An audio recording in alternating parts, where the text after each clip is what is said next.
আমি মোহাম্মদ মুস্তাফিজুর রহমান, সহকারী শিক্ষক, সাদেপুর মাধ্যমিক বিদ্যালয়, মেহেন্দিগঞ্জ, বরিশাল। কোভিড-19 এর কারণে, অর্থাৎ করোনার মহামারী 2019-এর কারণে দীর্ঘদিন যাবৎ বিভিন্ন শিক্ষা প্রতিষ্ঠানগুলো বন্ধ থাকার প্রেক্ষিতে শিক্ষাক্রম অর্থাৎ পাঠ্যক্রমগুলো সমাপ্ত করা সম্ভব হয়নি। সরকার ভেবেচিন্তে এই শিক্ষা ব্যবস্থা চালুর লক্ষ্যে অনলাইনের মাধ্যমে ক্লাস করার সিদ্ধান্ত গ্রহণ করেন। শিক্ষা মন্ত্রণালয়ের নির্দেশক্রম এবং সাদেপুর মাধ্যমিক বিদ্যালয়ের প্রধান শিক্ষকের অনুরোধে অষ্টম শ্রেণীর ইসলাম ও নৈতিক শিক্ষা নিয়ে আলোচনার জন্য আমি এখানে উপস্থিত হয়েছি। অষ্টম শ্রেণীর শিক্ষার্থী বন্ধুরা, আশা করি তোমরা সবাই ভালো আছো। আমিও তোমাদের দোয়ার বরকতে ইনশাআল্লাহ ভালো আছি। বিভিন্ন বিদ্যালয়ের যে সমস্ত শিক্ষার্থীরা এই করোনায় আক্রান্ত হয়ে মৃত্যুবরণ করে যদি থাকেন, তাই তাদের রুহের মাগফিরাত কামনা করছি। যারা আক্রান্ত হয়ে সুস্থ হয়েছেন তাদের দীর্ঘায়ু কামনা করছি। প্রিয় শিক্ষার্থীরা, তোমাদের সামনে আমি একটি কথা উপস্থাপন করছি। মক্কা নগরে 570 খ্রিস্টাব্দে 12ই রবিউল আউয়াল রোজ সোমবার শবে সাদেকের সময় এক মহামানব দুনিয়াতে ভূমিষ্ঠ হয়েছেন, যার নাম রাখা হয়েছে শিশু মোহাম্মদ। এই শিশু মোহাম্মদ অল্প দিনের মধ্যে, অল্প বছরের মধ্যেই তিনি বেড়ে ওঠেন। সমাজের সর্বস্তরের মানুষের সাথে চলাফেরা, আচার আচরণ, দয়া দাক্ষিণ্য, সহানুভূতি, আত্মসংযম, ন্যায়পরায়ণতার ভিত্তিতে সকলেই তাকে ভালোবাসতেন। এক সময় জাতি, বর্ণ, ধর্ম নির্বিশেষে সর্বস্তরের মানুষ তাকে একটি উপাধি দিয়েছেন।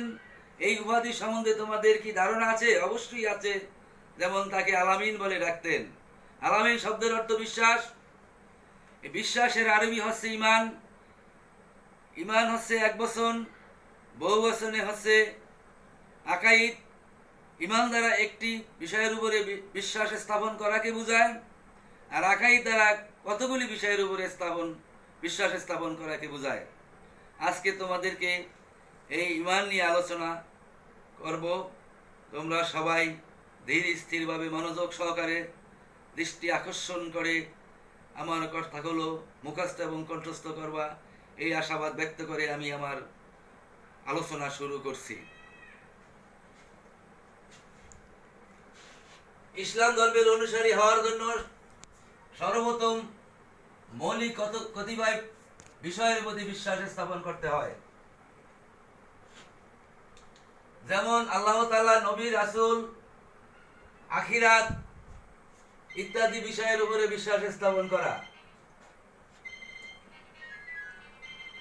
ইসলামে এইরূপ মৌলিক বিষয়গুলোর উপর বিশ্বাসকেই আকাইদ বলা হয়। আকাইদ শব্দের অর্থ আকাইদ শব্দটি বহু বচন, এর এক বচন হচ্ছে আকিদা।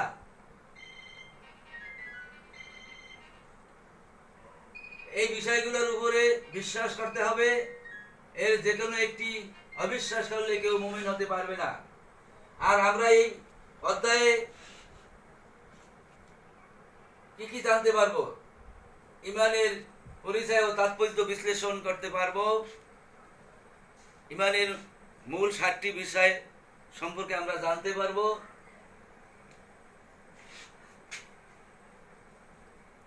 ইসলামের মৌলিক বিষয়ের প্রতি অটল বিশ্বাস স্থাপন ও অনুশীলনে উদ্বুদ্ধ হব।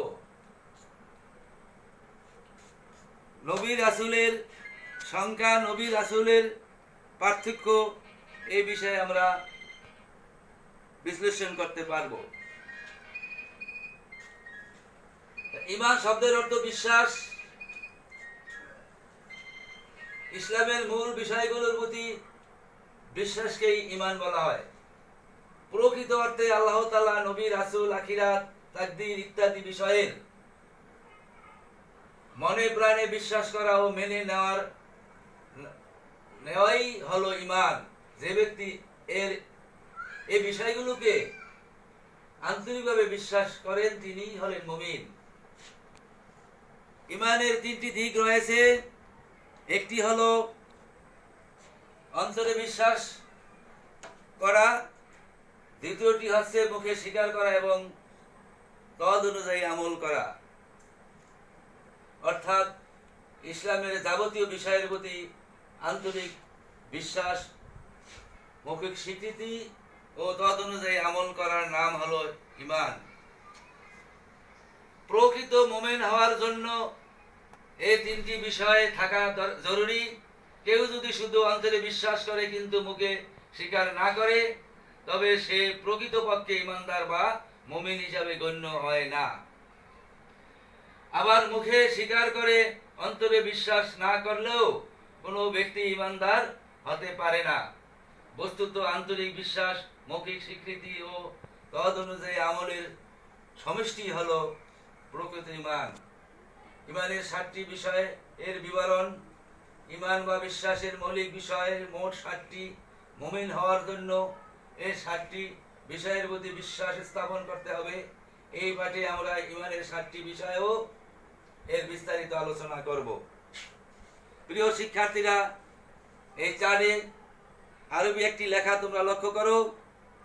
আমানতু বিল্লাহি ওয়া মালাইকাতিহি ওয়া রাসূলিহি, আমানতু বিল্লাহি ওয়া মালাইকাতিহি ওয়া কুতুবিহি ওয়া রাসূলিহি ওয়াল ইয়াউমিল আখির ওয়াল কদরি খাইরি শাররি মিনাল্লাহি তাআলা ওয়াল বাসি বাদাল মাউত। এই কালেমার মাধ্যমে আল্লাহ তাআলা তার ঈমানের মূল 7টি বিষয়কে উল্লেখ করেছেন। আমরা এই 7টি বিষয়ের বাংলা অর্থ অবশ্যই জানব। তোমরা লক্ষ্য করবে, আমানতু বিল্লাহি শব্দের অর্থ হচ্ছে আল্লাহর প্রতি বিশ্বাস, ও মালাইকাতি তার ফেরেশতাগণের উপর বিশ্বাস, ও কুতুবি তার কিতাবসমূহের উপরে বিশ্বাস, ও রাসূলি নবী এবং রাসূলগণের উপরে বিশ্বাস, ওয়াল ইয়াউমিল আখির অর্থাৎ মৃত্যুর পরে আবার একটি ভবিষ্যৎ পরকাল আছে, সেই পরকাল সম্বন্ধে আমাদের বিশ্বাস করতে হবে। মৃত্যুর পরের জীবনকে কিন্তু আখিরাত বলা হয়। আখিরাতের প্রতিও এই পরবর্তী জীবনকেও আমাদের বিশ্বাস করতে হবে। অনেকেই বিশ্বাস করে না, আমাদের বিশ্বাস করতে হবে। অল কাদরে খায়রি শাররি মিনাল্লাহি তাআলা অল বাসি বাদাল মাউত অর্থাৎ তাকদীর এমন একটা জিনিস, এই আমার 5 মিনিট পর আমার ভাগ্যে কি আছে সেটা আমার জানা নাই। এই তাকদীরের উপরে আমাদের বিশ্বাস করতে হবে। এবং এই দুনিয়াতে আমরা যে বসবাস করছি, এই অল্প সময়ের জিন্দেগি, এরপরে যেন আমাদের মৃত্যু হবে। মৃত্যু হওয়ার পর আবাদুল আবাদ অর্থাৎ কিয়ামত পর্যন্ত আমাদের কবরে থাকতে হবে। বিচারের দিন, হাসরের দিন আবার আমাদের পূর্ণ জীবিত হয়ে হাসরের মাঠে উপস্থিত হতে হবে, তার উপরে আমাদের বিশ্বাস করতে হবে। এই 7টি বিষয় তোমরা, প্রিয় শিক্ষার্থীরা, এই 7টি বিষয়ে তোমরা আশা করি মুখস্থ করবে, কণ্ঠস্থ করবে। কারণ আমরা একদিন মুসলমান, আমাদের ঈমানি দায়িত্ব পালন করতে হলে 7টি বিষয় আগে জানতে হবে। তারপর তোমাদের পাঠ্য বইয়ে ওই বিষয়গুলো আছে, তোমাদের পরীক্ষার জন্য এগুলি অবশ্যই আসবে। যার ফলে 2টি কারণ এটি আমাদের প্রতিটি মুসলমানের মুখস্থ করা একান্ত জরুরি। আমি অনুরোধ করছি তোমরা সবাই মুখস্থ করে নিবে, কণ্ঠস্থ করে নিবে। এরপরে তোমাদেরকে 7টি বিষয়ের সর্বপ্রথম এবং প্রধান হচ্ছে আল্লাহকে বিশ্বাস। এই আল্লাহকে বিশ্বাস, এগুলি নিয়ে আমি বিস্তারিত আলোচনা করছি। ঈমানের সর্বপ্রথম ও সর্বপ্রধান বিষয় হলো আল্লাহর প্রতি বিশ্বাস। আল্লাহ তাআলা এক এবং অদ্বিতীয়। তিনি আমাদের রব, মালিক, সৃষ্টিকর্তা, রক্ষাকর্তা, সাহায্যকারী, জন্ম মৃত্যুর মালিক। তিনি সকল গুণের আধার। তিনি পবিত্র, ক্ষমাশীল ও দয়াবান, পরম দয়াময়, সর্বশক্তিমান। তিনি কারো মুখাপেক্ষী নন। তিনি স্বয়ং সম্পূর্ণ ও সর্বভৌম ক্ষমতার অধিকারী। এই আল্লাহ এক এবং অদ্বিতীয়। তিনি তার পুত্র সন্তান স্ত্রী কিছুই তার নেই, একক সত্তায় তিনি বিরাজমান। তিনি কাউকে জন্ম দেন নাই, তাকেও কেউ জন্ম দেন নাই, এই কথার আমাদের বিশ্বাস করতে হবে। সূরা ইখলাস, আমরা সবাই সূরা ইখলাস পাঠ করি। ক্বাল আউযু বিরাব্বি ক্বাল হু আল্লাহু আহাদ আল্লাহুস সামাদ লাম ইয়ালিদ ওয়া লাম ইউলাদ ওয়া লাম ইয়াকুল লাহু কুফুয়ান আহাদ। অর্থাৎ তিনি এক এবং অদ্বিতীয়, তাকে কেউ জন্ম দেন নাই, তিনিও কাউকে জন্ম দেন নাই। এই একক হিসাবে তাকে বিশ্বাস করতে হবে। আয়াতের ব্যাখ্যা এইভাবে। প্রিয় শিক্ষার্থীরা, এরপরে হচ্ছে ফেরেশতা। ফেরেশতাদের সম্পর্কে আমাদের জানা দরকার। ফেরেশতারা হচ্ছে নূরের তৈরি। আল্লাহ তাআলা বিশেষ এক উদ্দেশ্যে ফেরেশতাদেরকে সৃষ্টি করেছেন। তারা সর্বদা আল্লাহর হুকুম পালনে রত থাকেন। যখন যে হুকুম দিয়ে থাকেন সেই হুকুমগুলো তারা পালন করেন। তারা কিন্তু আমাদের অদৃশ্যে থাকেন, আল্লাহর হুকুমে বিভিন্ন রূপ ধারণ করতে পারেন।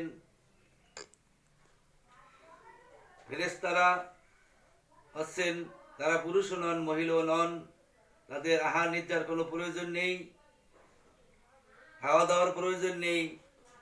তারা সর্বদাই আল্লাহর হুকুম আহকাম পালনের জন্য ব্যস্ত থাকেন, তৈরি থাকেন। এরপরে তৃতীয় ধাপে হচ্ছে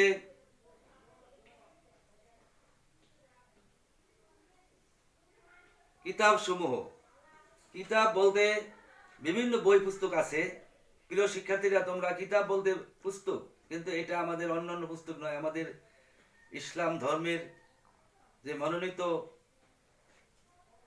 চলাফেরা, উঠা বসা, আচার আচরণে যেগুলি প্রয়োজন, জন্ম থেকে মৃত্যু পর্যন্ত, মৃত্যু থেকে হাসর পর্যন্ত, হাসর থেকে জান্নাত পর্যন্ত যা কিছু প্রয়োজন, এই প্রয়োজনীয় সবকিছু কিতাবের মধ্যে লিপিবদ্ধ।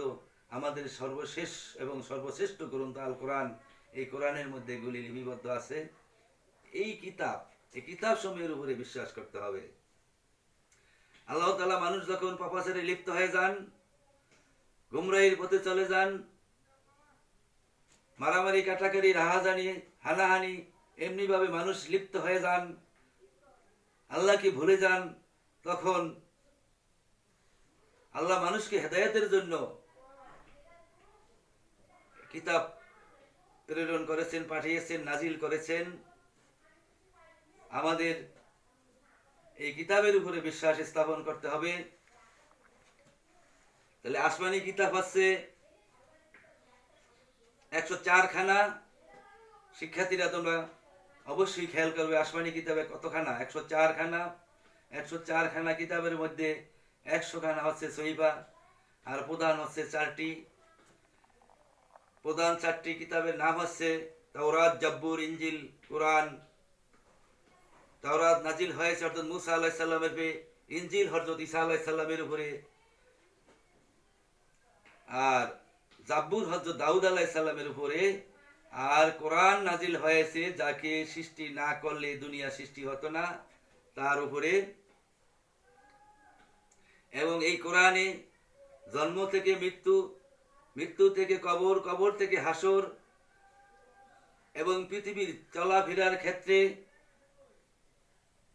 রাজনৈতিক, অর্থনৈতিক, সমাজনীতি, বিজ্ঞান, যারা বিজ্ঞানের নতুন কিছু আবিষ্কার করেন, সকল তথ্য এই আল কোরআনে দেওয়া আছে।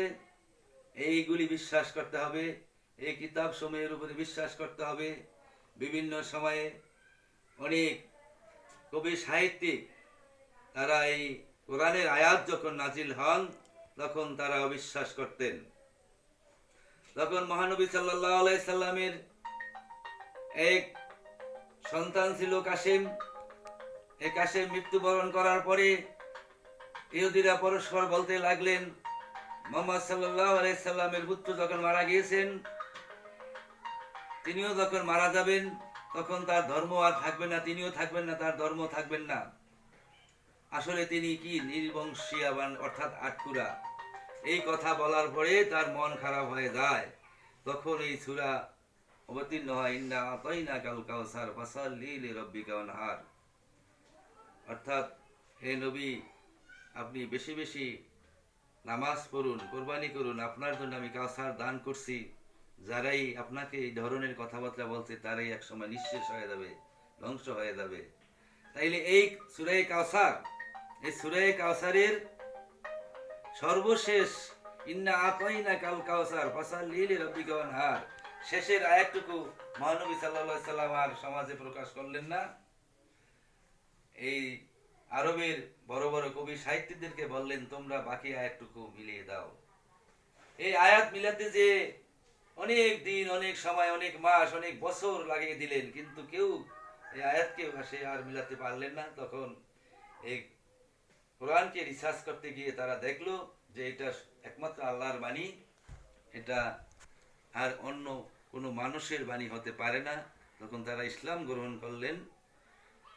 তাইলে এগুলির উপরে বিভিন্ন কবি সাহিত্যিকরা রিসার্চ করার পরেও তারও স্বীকৃতি দিয়েছেন কোরআন এই কিতাবগুলো আল্লাহরই বাণী, এটা কোনো মানুষের বাণী হতে পারে না।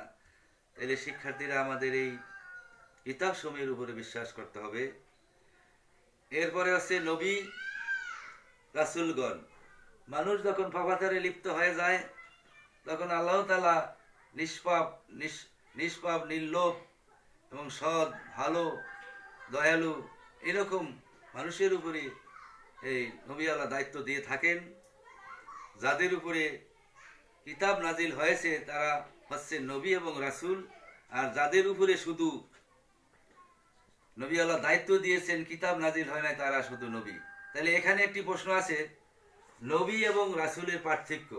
শিক্ষার্থীরা, নবী এবং রাসূলের পার্থক্য তোমরা একটু জেনে নাও।